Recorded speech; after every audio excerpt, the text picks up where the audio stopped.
Hey everybody, welcome back to the channel. Hope you're having a great day. Today we're going to continue with part 2 of What If Vegeta Kidnapped Gohan. Goku pauses his assault against Raditz, pondering whether or not his brother is telling him the truth.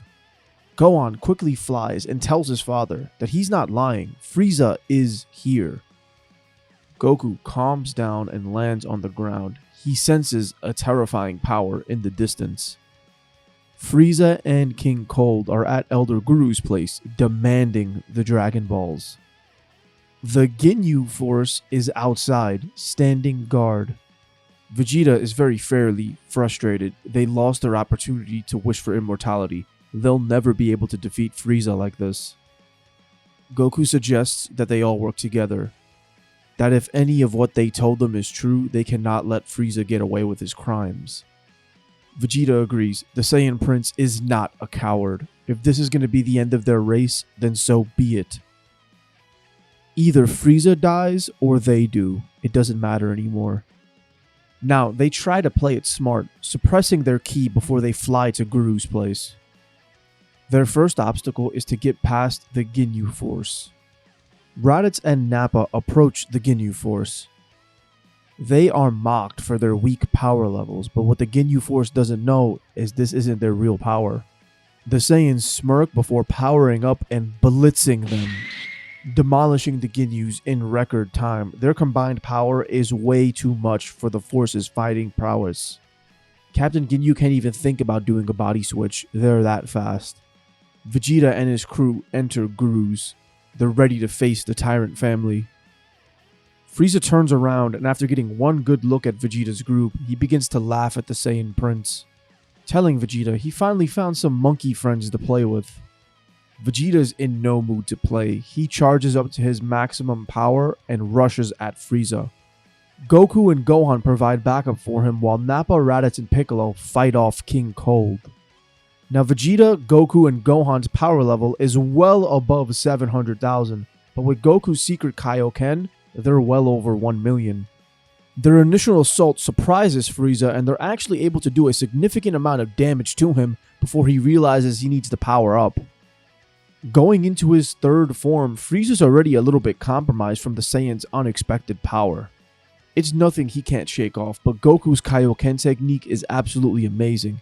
He pushes for a ×4 multiplier, allowing them to get the edge on Frieza once again.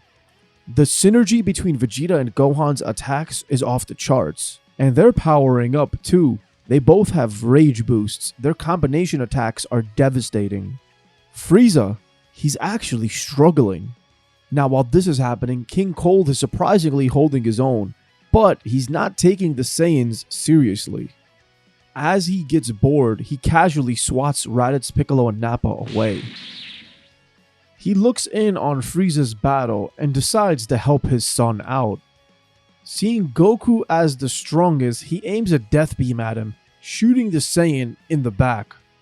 Goku immediately collapses as the fighting ceases. Frieza yells at his father for interfering with his fight. He was finally starting to have some fun. Gohan looks over at his father. He can't sense his energy. It's getting weaker and weaker. He glances over at his uncle. Unconscious, barely able to sense his energy as well.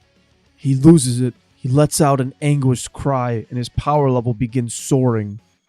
Vegeta is stunned. He thinks to himself, there's no way. He's not actually.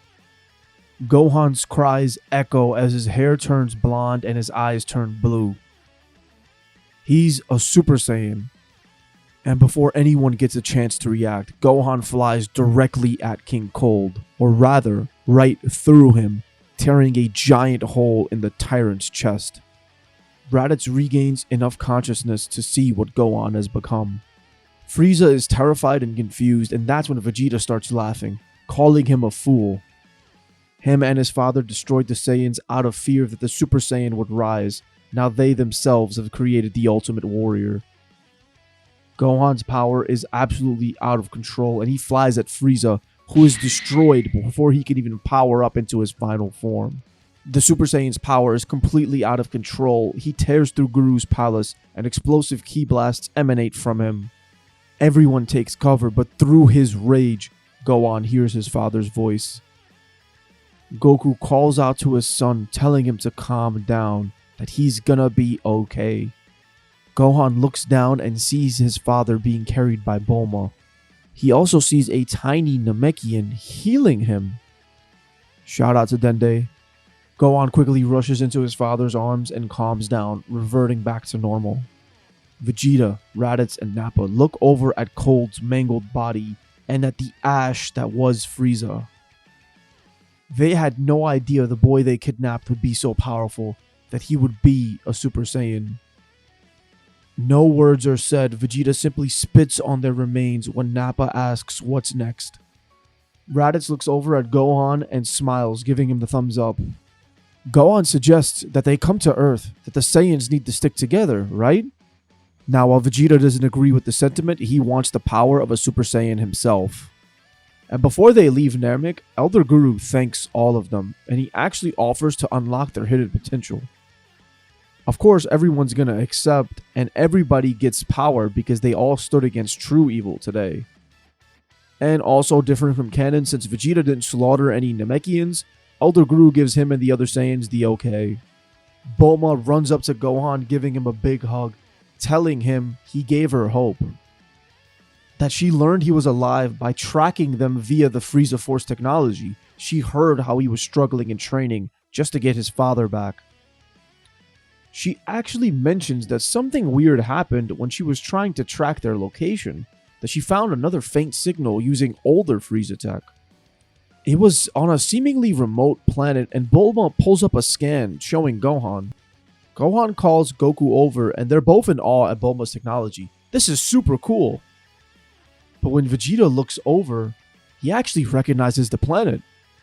That's planet Vampa. Nappa and Raditz's ears perk up. Vampa? Could this mean what they think it means? Vegeta asks Bulma if she can show him the signal that was coming from the planet. And when she shows him, his jaw drops. This is coming from a ship that was on planet Vegeta the day of the extinction. Is it really possible that another Saiyan could have survived the extinction?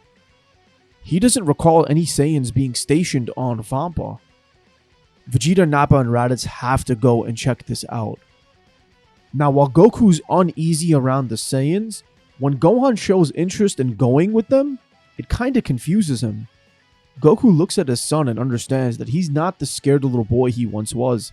He actually kind of reminds Goku of how he was as a child, always ready for an adventure. Goku says that him and Gohan will join them as well. Vegeta says Vampa is a barren wasteland, not meant for weak Saiyans. Goku laughs and puts his hand behind his head and says, then why is he going? Vegeta steps up to Goku, but Gohan steps in front of the prince, staring Vegeta down. Vegeta continues to march forward, but surprisingly, Raditz steps in front. Insert Baki confrontation music. Vegeta scoffs, telling Goku that perhaps death has made him a true Saiyan. He makes his way onto his ship, and the rest follow suit. Bulma says that she's going to have to stay on Namek to repair her ship. She had a pretty aggressive crash landing. Piccolo's also going to stay. He wants to learn more about his heritage. Of course, the Namekians are glad to host and help them. She actually gives Goku a scouter so they can stay in communication with each other. She also gives him a bag of senzu beans, just in case. The Saiyans make their way to Vampa, and Gohan tells his father about what he's learned over the past few years. He doesn't even know where the time has gone, and Raditz tells Goku that his nephew is a true warrior, that he should be proud. He's the first ever Super Saiyan in a millennium, the legendary warrior who has no limits. And the way Gohan speaks, something inside of him is different. He's still the same kid that Goku raised, but he's also got this new hunger within him. The Saiyans land on the barren planet that is Vampa. Vegeta says that no life could have survived here. Vegeta uses his scouter to try to detect where the signal was coming from, but Goku says he senses two faint key signatures nearby. But with that being said, guys, we're going to end this part off right here with the Saiyans on Vampa. Like I said before, this scenario is going to get crazier and crazier, but what was your favorite part of this episode? Let me know what you think in the comments below, and don't forget to hit subscribe for more. Peace. This is actually my first what if scenario to include the GOAT, Broly. And if you have any suggestions for this what if, what direction you'd like the story to take, or any story points you'd like me to include, comment below because this script is not done yet.